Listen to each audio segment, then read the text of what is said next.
Hi everyone, this is Linda, your Back in the Groove Again coach with an interesting series. Now, as you know, I am your Back in the Groove Again coach, and some people say, well, what does that mean to get back in a groove again? Now, if you're from a certain era or a certain age group, you know what groovy meant. So back in your groove just means, getting back where you're feeling yourself again, where you're feeling in balance, where you're feeling good, you're feeling your groove. So in this series, it's all about interviewing different coaches that offer different services that I do. So I'll be interviewing some health coaches, some dating coaches, some business coaches, all sorts of different coaches that can help you get your groove back on. It's going to be great, and so I'm hoping that you really enjoy this series. And if there are other people you want me to interview to help you understand certain things, please do let me know. Send me an email at linda@backinthegrooveagain.com. Enjoy the series. Bye now. Hello, Kenya, and thank you for agreeing to being interviewed.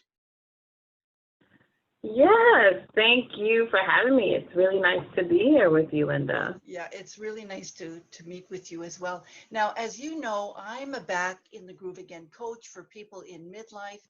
And as you're probably aware, there's a lot of people in midlife who really don't know what to do with themselves after the kids are moved out, or maybe the kids are, doing their own thing. And I do help them get their groove back, but I think you've done a lot of pretty special things to get your groove back on over the last few years, from what I understand. Yeah, for sure. I think that as mothers, it's important for us to make sure that our children really know that we're there for them. Yeah. And for me, I was a breastfeeding mom, and so I homeschooled for a short bit of time. And the kind of mothering that I received, you kind of want to do the same things for your children that you received. And so It's important, and then it just takes over, it becomes your identity, and then people don't even call you by your first name anymore. You're so-and-so's mom. Oh my God, you're right. Yeah, that's so true. So you're a mother. How many kids do you have? How many children do you have? I have 2 sons. Okay, yeah, same here. So do you, right? So, so that's right. Relate on that. And you're a successful businesswoman, and you're about to say goodbye because you mentioned earlier that your son just graduated from high school, so he's going to college pretty soon, right? Actually, my oldest son just graduated from Lehigh University. Oh, university. Okay, got it. Okay. Yeah, and the younger son will be a senior in high school in the fall. All right, excellent. However, because we're not sure how the schools are going to open up again. Yeah, I know that's a whole other discussion, is kids that are studying online. But so your son has graduated from Lehigh University, and what's going to happen to him after? Is he finding a job? Is he going to be able to find a job right away, or? Well, that was the thing. He was interested in going back to his high school to teach. We're not sure where that stands anymore. Right. But in his junior year, he actually launched his own business. Wow. And his business has been very well. This past weekend at the graduation party, some of the council people in my parents' neighborhood were at our cookout, and we had sort of a celebration for his graduation, and people have made pledges to invest and make orders in his business. Wow. That was one of the things that was really important for him. He wanted to be able to create an income before he graduated from school. Yeah, so smart. So as we wait things out to see, trying to be an educator right now in this environment, we don't really know exactly if he's going to be starting in the fall. Right. Yeah. Yeah, that's so true. But he still has to work and make connections and make orders, and so I'm really proud of him. Yeah, absolutely. I think any young person that has an idea to launch a business and actually does it, is is already a step in the right direction. Now, Yeah. recently you posted a fairly interesting image on Facebook where you were stirring some kind of some kind of herbal remedy, I think. I'm not sure, but I was really curious, and that's why I decided to contact you for this interview. And I'm going to ask a little bit about that in just a minute, but I want to introduce you to the audience, and I want to share with the audience what you've written. I think this is really, really interesting. Um, Sheltering in a place for the last 90 days has given you the opportunity to reset and really reflect on you. And of course, a lot of stuff has taken place since December 31st, 2014. Now I'm going to use your words here. You were saying I was seeking a way out of a tumultuous relationship that I was in at the time, and we're talking about December, around December 2014. On New Year's Eve night, he and I were standing in prayer service at the point where the minister asked us to look at our neighbor and declare over our lives. Of course, as divine will would have it, we were the only two in the pew together, and he was my only neighbor. And you go on to say, so in sync with everyone in the building, I repeated who I was in 2014, I will no more in 2015. What I used to tolerate and accept, I will no longer tolerate and accept. I am walking away from insecurity and self-doubt. You won't even recognize me in 2015. And just a bit more, you say, all while standing face to face with your enemy, as I put in air quotes, really my inner me. The man in front of me reflected for me what I had created in my head and heart: chaos, drama, fear, intimidation, and oppression. Wow, like that's huge. And could you tell me what happened that night? What really happened Oh that my night? gosh, it's so surreal, Linda, listening to you share that. And I know that it was my writing, but it just feels like so many moons ago. It just feels so ancient. Um, I think that, a lot of the ways that I've been raised as a woman was to kind of quiet my voice and, be smart but not so smart, or Right.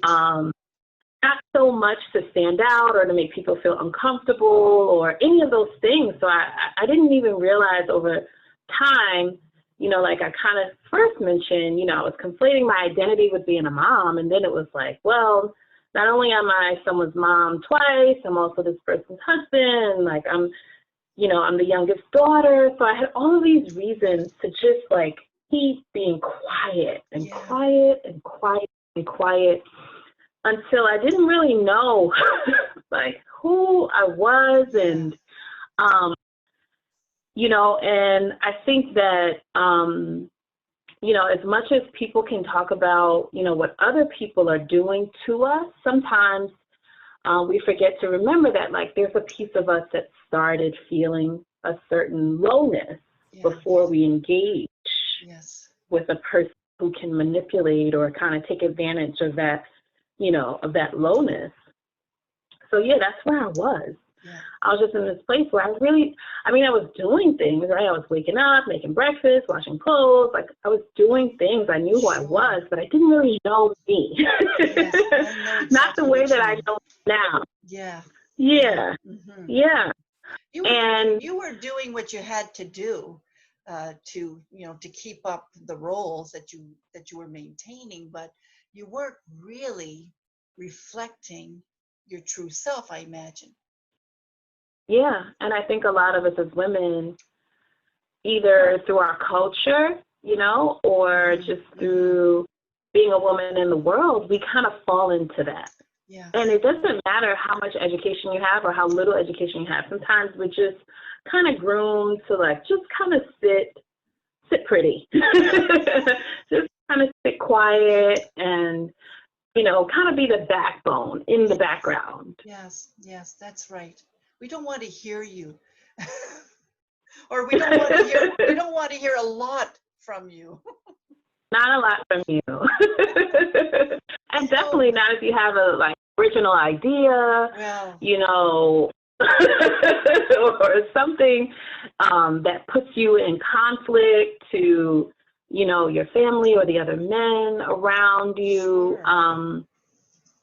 There was a lot of challenges, and then there were challenges I think culturally, because I think we come from a culture um, where the woman, you know, a good woman really is in the house, even if she has a job. You know, a good woman, you know, has a clean home and clean children, and you know, cooks really well, you know, and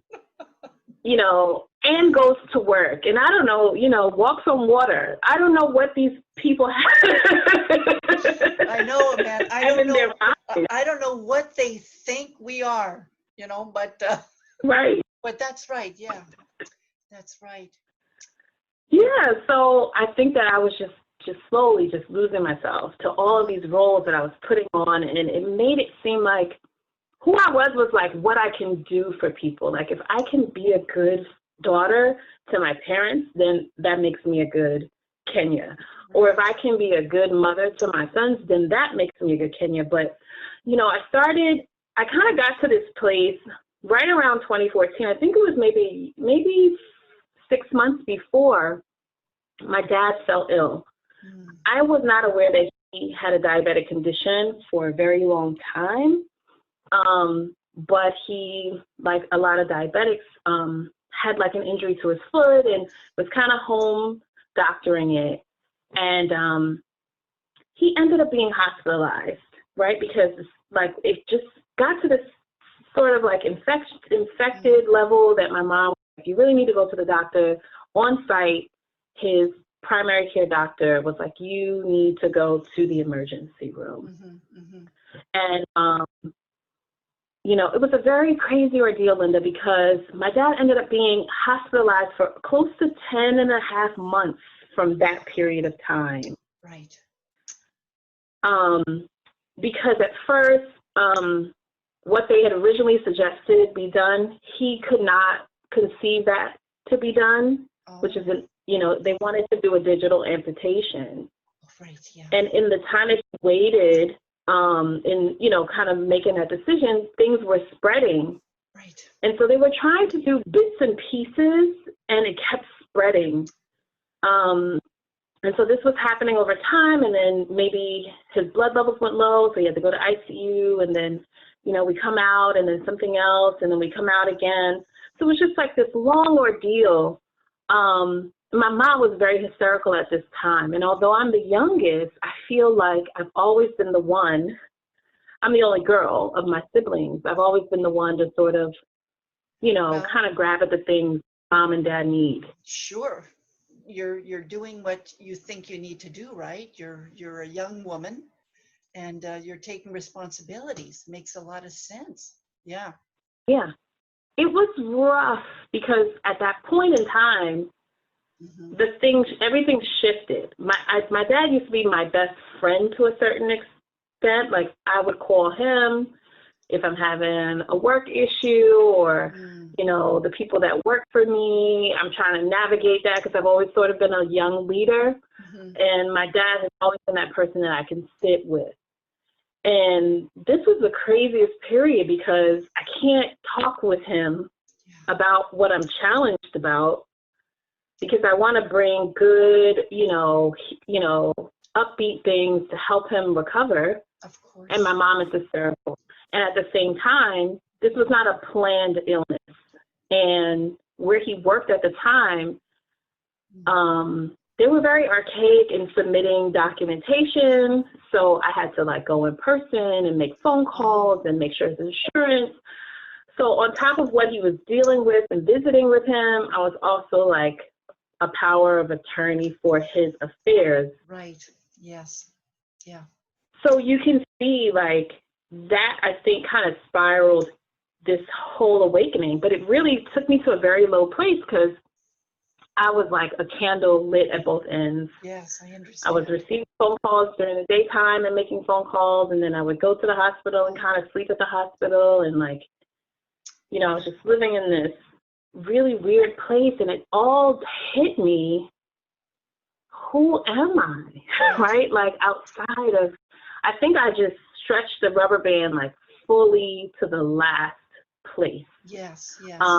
But I lost my dad several times, and I'm grateful that, like I just mentioned, we just celebrated another Father's Day yesterday with him. Yeah.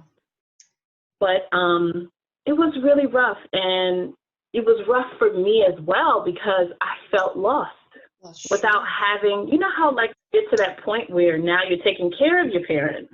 I do. I understand. Yeah, absolutely. You're kind of now taking over another role that you weren't really expecting to take over. Power of attorney is a huge thing. I understand. So that's a big thing. There's a lot of it's a lot of responsibility on your shoulders to make those decisions for your parent that is sick. Yeah. Right. It's tough. Yeah. Yeah. Yeah, so I lost myself. Yeah. I lost what it was to hang out with friends. I just didn't have the room for this period of time. It was so protracted. Mm-hmm. And my mom was hysterical. Well, yeah, I can this imagine. is her husband, and she would visit, but she wasn't the person that could kind of navigate like conversations about what needed to be done. Yeah. That was like the first time I didn't have my parents to call on. And be like, this is challenging, because I wanted to be positive when I came to them and help them through. It was really a breaking point, and then it made me evaluate everything. It made me just like, take a look at mortality and take a look at life as well. I think sometimes when you get close to death, you actually look at life differently. It's just like, and do I want to do this for the rest of my life till I die? Well, that's it. And I really believe, and it's unfortunate that we have to go through that kind of crisis to evaluate our life. It seems to be that's the way, I don't know, that's the way our world has created. That crisis always ends up by being purposeful. I really believe. Yeah, and there's been people that have been in worse relationships, for sure, and there have been people that have been in better relationships, for sure. But I think I would have I think I would have quietly just kind of gone with the flow. Sure. Because if I didn't have this interruption, I just don't think I would have had that, like, come to the mat or come to Jesus moment to really just, like, take stock about who am I, just even thinking about, like, what will happen if I'm in a critical care situation, someone has to take care of me, and I feel like I haven't done, besides what other people's lives are, and my, launching my children and, helping this and helping that, but like, what gift do I have? Right. And that made me really, really, really think about who I am. And like you said, New Year's night, we went to a prayer service, and what I love about it is, you get to stand up and just really say some things out loud. Maybe I thought it quietly, right, but I never really said it. That a lot of times, you get to a place where you don't know if you're going to stay together, and that's part of, learning and growing. Absolutely, yes. And nobody wants to tell you, this relationship should end. I think you got to kind of come to that on your own. And you got to decide whether is this a patch, or is this really just like the end of the road? Yes. Yes. And when we were asked to stand up and just say who we used to be is not who we're going to be anymore, it was so interesting that at that particular service, we were the only two people in that row. It's a huge stadium that we're in. So it's like, I can't even choose anyone else to look at and say this. I have to say it to you. And then hearing every everyone else. We're all saying this at the same time. So not only, like, I'm actually hearing myself say it, seeing this other person, because I can see his response to me saying it. I feel empowered to say it. I'm speaking up in a way that feels new to me.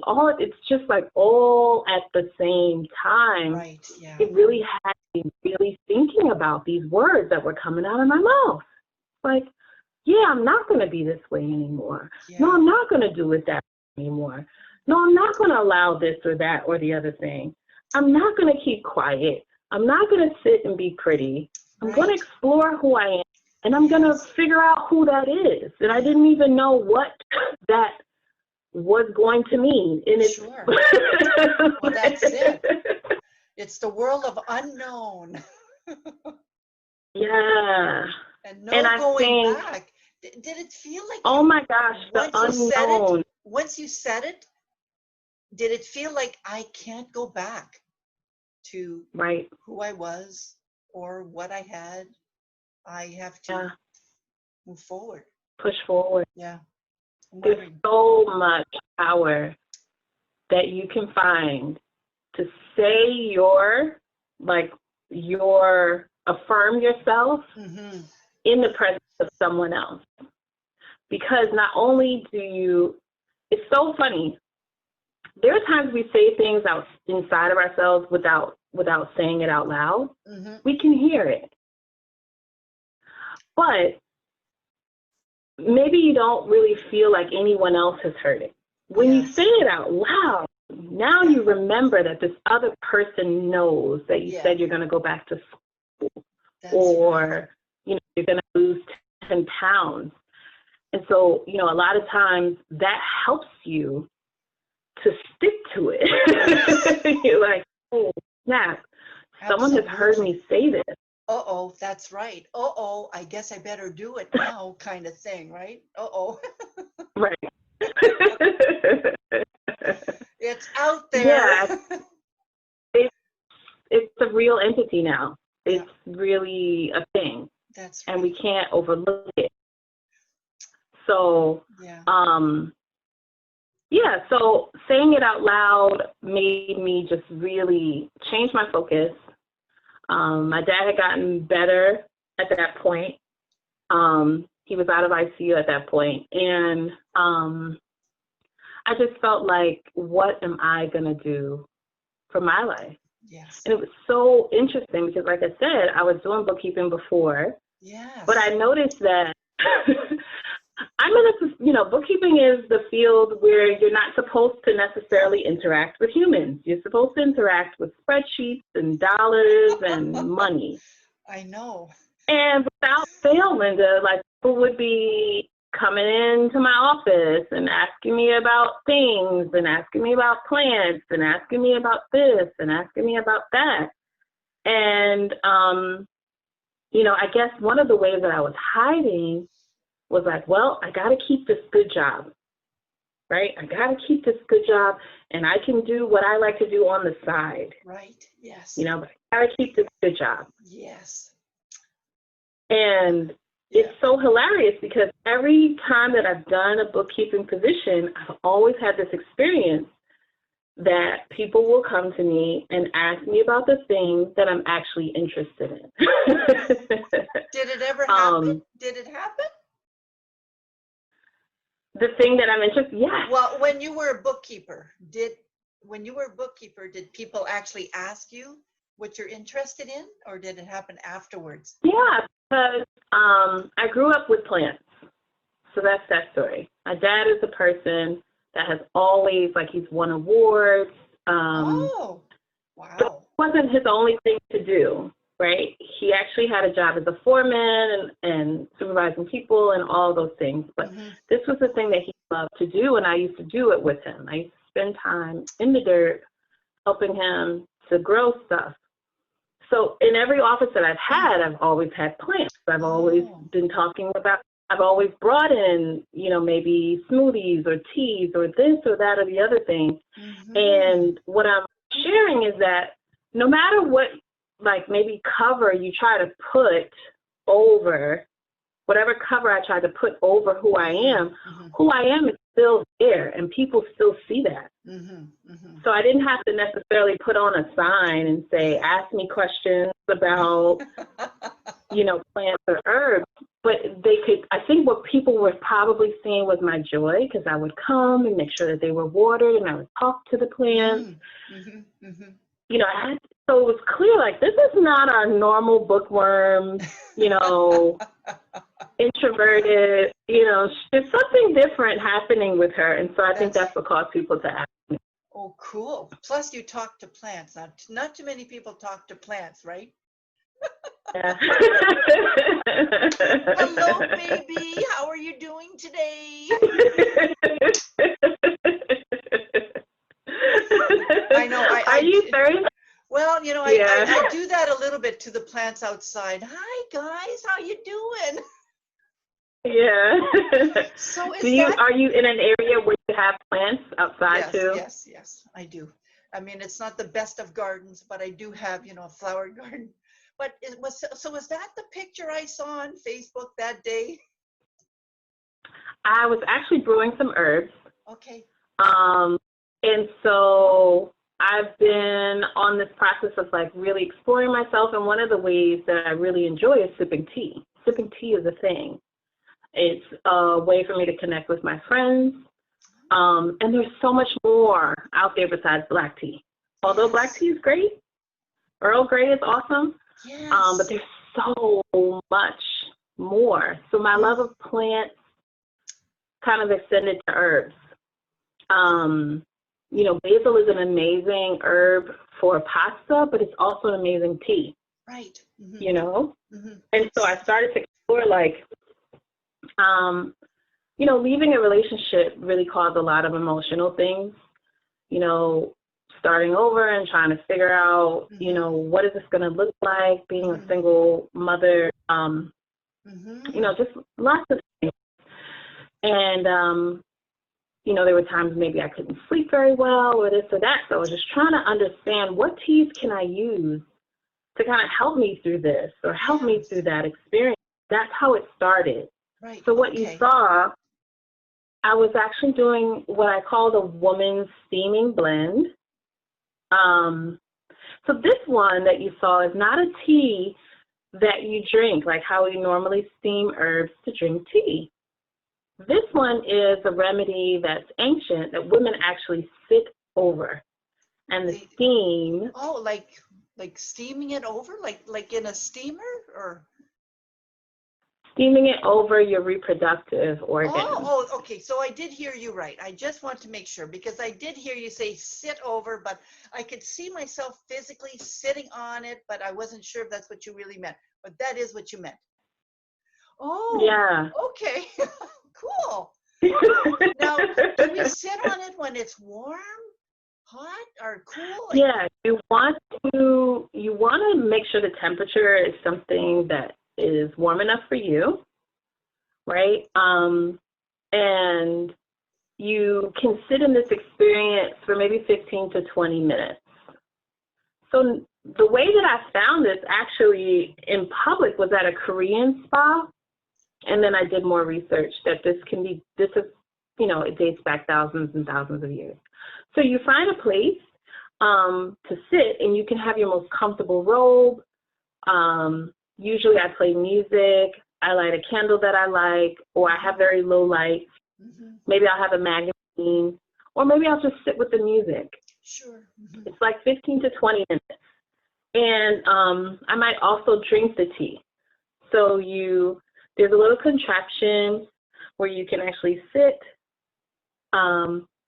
It's almost like a commode because it has a hole in the middle of the seat, and the steam is on the floor. The pot is on the floor so that the steam comes up. Oh, I'm trying to imagine your it, reproductive organ. but, It's almost like, it's almost like sitting to use the bathroom, right? So you have a chair, like how we're sitting on a chair, but your chair has a hole in it, like a donut. On the floor is where you put the contraption that you saw on Facebook. Right. So that the aroma can wave up Right. through the Okay. whole. Yeah. Oh, so Yeah. okay, so technically you're not sitting in that liquid, but you're sitting on No. top of it and the steam is coming up. Oh, I see. Yeah. Yeah. Yeah, and you can do it like how people go to the sauna. So you wear something really warm, you wear fuzzy slippers, so that you can feel this experience of like really getting as hot as you can for 15 minutes. Right. Right. I have to share this story. I had bought myself a personal steam room a few years ago. Nice. And it's reminding me of what you're saying. So I'm going to try to keep this part brief, but this was a plastic thing that I sat in. So it was a plastic thing that kind of covered me up to here.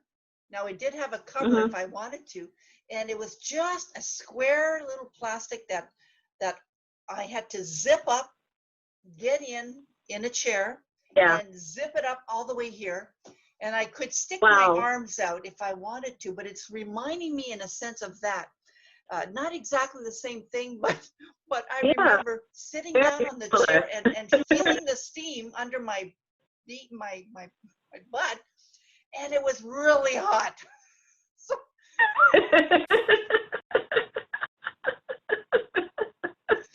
yeah, that doesn't sound too comfortable. it wasn't. I wasn't using it properly, but I think I get the idea of what you're meaning. Yeah, it's a similar idea. Only you can control the temperature, you know? You can control the temperature. All right. And you check to make sure that you're not burning your bum. Yeah. So, okay, so But now when I do that, yes. do that kind of mix, there's 5 to 7 herbs. That's the minimum. The minimum is 5 herbs. And so there's mugwort in there. Mugwort is traditionally for all types of reproductive things, hormonal imbalances. The Asians really swear about this for women's reproductive health. Hot flashes, all the things that kind of show up when women have hormonal imbalances. Obviously, you still want to have treatment with your doctor. This is just something to sort of add to your wellness, you know, and you talk to your doctor about this. But we have mugwort, flowers, dried roses, yellow dock. These are teas also that can be taken internally. You can take yellow dock supplements. You can take yellow dock tea. Holy basil is in there, licorice root, jemima. So each one of these have its own property, and they're helpful overall for women's, you know, just balancing the whole woman reproductive system, no matter where you are in your cycle. Yeah. And I've had great experiences. So since then, you know, I really decided to do the kind of work that I love to do, which included becoming certified as a doula. A doula is like a coach for pregnancy, helping women through that pregnancy period. And so I've learned about these herbs that can help with wellness, obviously coupled with treatment from a medical doctor, right? And it's been really great because I can share from what has worked for me, and then people can work with the teas to begin to see what experiences they're going to receive. From either just, and you don't only have to sit on the pot. You can also steep the herbs and drink the tea. Put some honey, lemon, and sip the tea, and have a 20-minute time with the tea. And I think that women's tea time actually helps us to like remember who we are, because it is so, like, whenever I want to hang out with my friends during the daytime, you know, it's not a place for us to have a glass of wine, but we can have a cup of tea and we can sit and chat over a cup of tea. Right. So I was going to ask, this tea is this done in community when you're talking about having? Okay. Yeah, that's what I'm thinking too. It can be, and you know, there's times when, you know, I think sometimes as mothers or as women, we come home and we're still running like a business. We're Yes. still cleaning up after people and finding people's socks and looking for people's shirts and ironing people's stuff. Sure. Mm-hmm. But just to carve out the 20 minutes of time to say, this is my tea time, and I get to Yes. sit by the window and look at the birds, helps you to sort of slow down all of that gotta do thinking Yes. into Yes. like, what's really happening for me and who am I, and all those sort of questions of exploration. Right. Yes. Yeah. This is part of self-care, I suppose, too, right? Yes, It's part of what a absolutely. woman can do to take care of herself. Now, so you mentioned you're a doula. Do you have other businesses as well? Because I think you're a businesswoman as well, right? Yeah, absolutely. So basically what I've done is create a business that's for women. And usually it's for women leaders. A lot of the clients that come to me are business owners themselves. So I work with speech pathologists or counselors, women in leadership, sometimes councilwomen, congresswomen, women in leadership who really want to marry their feminine with their leadership style. Right. And so, doula services are one of the services that my company offers. And I don't intend to work with pregnant women every day of the year. So there's gaps of time in between. And that's going to happen at some point. Yeah, I mean, it's such a huge commitment to work with a pregnant family. I kind of take spaces in between that. But besides that, like I really workshop with women around mind-body skills, meditation, and how to use mind-body skills and meditation to really explode your business. And it all comes from knowing who you are and building a business around who you are. So, for example, you could be, let's say you could be a coach, but maybe you're learning how to be a coach based on someone else's personality strengths. Right. And so you think you have to run a blog, or you think you have to do certain aspects of business that don't really fit your personality. So we walk through, like, some people are really great speakers. Right. And so, we might strip away all of the things that have you really feeling out of place and really build a business around what your gifts are, what your personality is, and people will begin to make money more. It's more smooth, it's so much smoother, so much more efficient, and it feels like it's happening faster because they're not spinning their wheels, rejecting all of these things that they think that they're supposed to do in order to make money. That's right. And it's difficult to sell something when you don't really believe in it because it doesn't belong to you. Yeah. And I'm not talking about selling necessarily, but you need to be able to offer something that is part of who you are, as a woman. Yeah, I think so. Yeah. I think so. And I think in this world, a lot of entrepreneurship is just like a solo entrepreneur with a small team. Sure. So you are the waiting room. Yeah. You know how you go into the lobby of someone's business before and you're like, wow, I really like the waterfall, or I like this, or I like that, and that helps you to feel like safe with that business.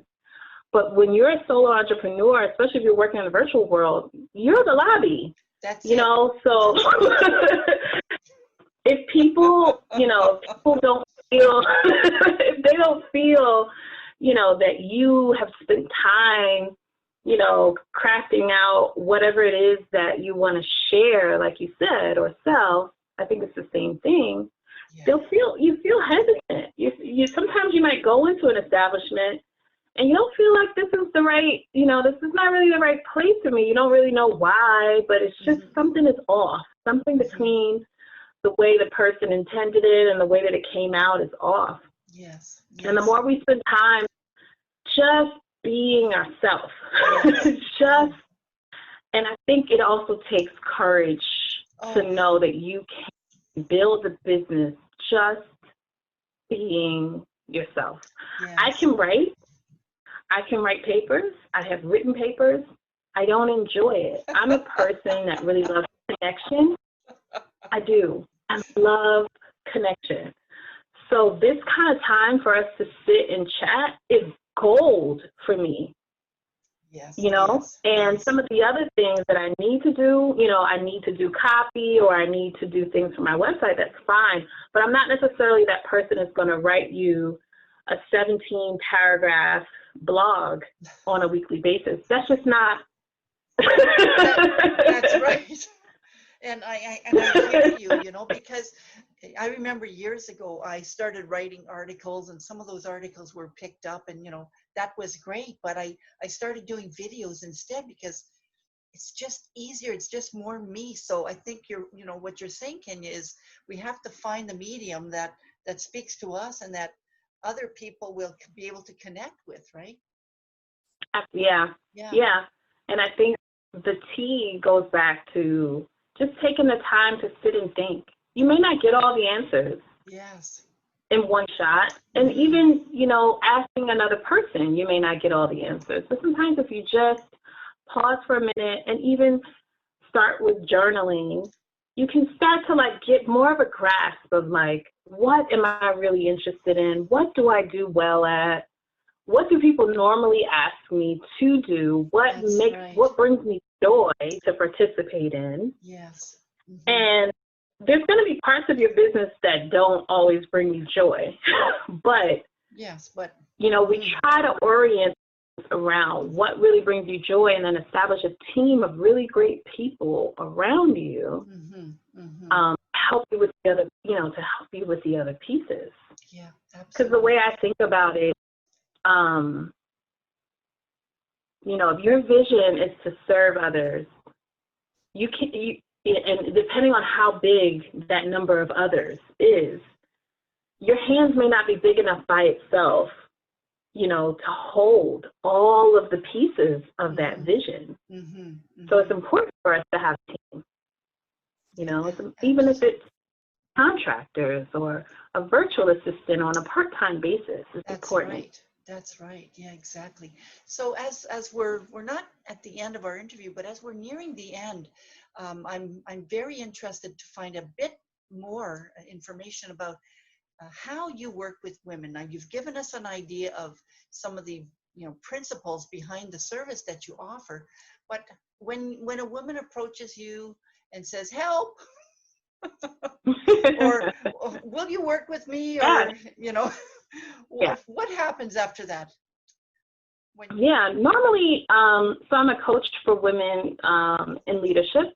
So normally women are in transition when they come looking for a person like me. You know, they might have created some really amazing success in their personal life, and they just want to take it to another, level, or maybe they're wanting to switch from being what I call a parallelpreneur to really launching their business, replacing their income, especially when life changes happen and they finally say, I want to make this priority. So when people come to me, the first thing that we do is have a session to really decide, what's next for you? What's the biggest thing, your biggest dream fulfilled? What could that look like? And we kind of walk through the possibility. Could that be 6 months in the making? It really depends on the level of preparation that has already, been put in place, and what other support systems the person has. Because I think it's important that you give yourself time, to kind of transition. Sure. So you can kind of figure things out. We walk through the plan and implement it. So that's how we kind of decide how long we're going to work together. So it kind of makes sense that we're holding each other accountable to creating the kind of results that you want to see. And then we meet on a regular basis. Sometimes people want the herbs because it helps them if, things come up. When I say things come up, you might realize that, you're having a block with calling this particular person in your business because maybe they remind you of a relationship that you had. And in order for us to kind of work that, you might feel maybe a little sadness or grief or this or that or the other thing. So sometimes when those things kind of come up, I also have the tools of herbs and tea and, you know, to kind of help people if they're interested in just having tea time. I encourage people to have their own self-care time, and that's something extra that I can add. So we work together for 6 months or 12 months, depending on what the goal is. And we meet, design a plan, and we're fluid. We're working together. There are a lot of things that I can share because I've had a restaurant, you know, I have my doula business, I've done event planning, and now I've kind of put everything underneath one umbrella. Right. But I've experienced in building business in different industries, and so the themes are usually the same. But I want to hear from the person and give an opportunity for you to implement as we go. And I think a lot of times you work with a person for a short amount of time. It's hard for them to get a chance to really get their feet on the ground and see the results. Yes. Yeah. So at least 6 months we work together. We can do virtual conversations just like this. I give homework. You know, we kind of like report back, see how things are going, and keep charting through until we create the results that we intend. That's wonderful. Yeah, that's really wonderful. You know, I think women need, especially when they're in a period of transition, they need some type of support. And if they're thinking of business, what a great opportunity they have then to work with you to really launch them into that direction. So how do women get a hold of you? What website or number or Facebook group? How do people get a hold of you? So yeah, my website is kenyapope.com. It's KENYAPOPE.com. And I actually respond to my email.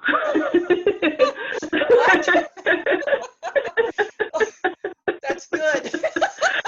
I actually respond to every email. And so, yeah, if someone just had a personal inquiry, because right now I am running groups. Cool. And so if someone is interested in one of the groups that I'm running, they are prosperity and mindfulness groups. The next series that I'm running is one for moms and one for bilingual Afro-Latinas. And so they're all business owners, so you get a chance to work with me, but you also get like a sisterhood of 8 or 9 other people to participate in a group together. So if you're interested in one of the groups, or if you want to talk to me individually, send me an email and I'm responding to all of them. And the email is goddess, GODDESS, at kenyapope.com. Yeah, I'll be including that in the video. Now you said do you speak Spanish as well? Yeah, I'm fluent in español. Cool. Well, no hablo español, hablo un poco, but interesting. You know, I speak French because, you know, in Canada, French and English are the 2 official languages. Yeah. Je ne peux pas parler français. So your French is probably like my Spanish, okay? Un petit. Yes, un poco. Well, that's wonderful. So do you find that, and we'll end in just a few seconds, do you find that the Latino population really appreciates speaking Spanish instead of also speaking English? You know what I mean? Like, there's things that are only going to be spoken in your own language. Yes. You know, when we're talking about like your blockage around money, because maybe you think that as a woman you shouldn't have access to money. And we inherited that. So you remember it in the way that it was spoken to you, or the way that it was spoken around you.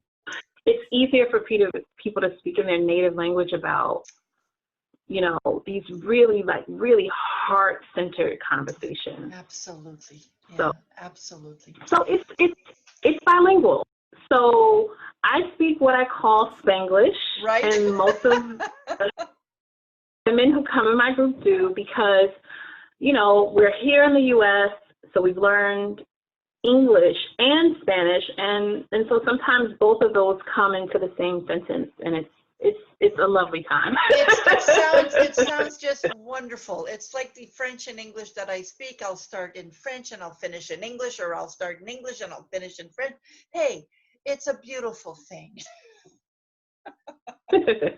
As long as we understand each other, that's what counts. Well, it's been a pleasure. Yeah. I really appreciate getting to know you more, Kenya. I really, really do. And I appreciate you sharing your story. Now, it's a personal story, but it was one that seemed to have tipped you over to really become the woman that you are now.